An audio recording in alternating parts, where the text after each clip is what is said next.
ليس شرطا أن يكون الرزق مالا، ليس شرطا أن يكون الرزق مالا، قد يكون الرزق خلقا وجمالا، قد يكون الرزق عقلا راجحا زاده الحلم جمالا وكمالا، قد يكون الرزق زوجا صالحا أو قرابات كراما وعيالا، قد يكون الرزق علما نافعا، قد يكون الرزق أعمارا طوالا، قد يكون الرزق قلبا صافيا يمنح الناس ودادا ونوالا، قد يكون الرزق بالا هادئا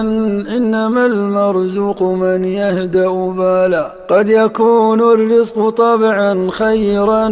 يبذل الخير يمينا وشمالا، قد يكون الرزق ثوبا من تقى فهو يكسو المرء عزا وجلالا.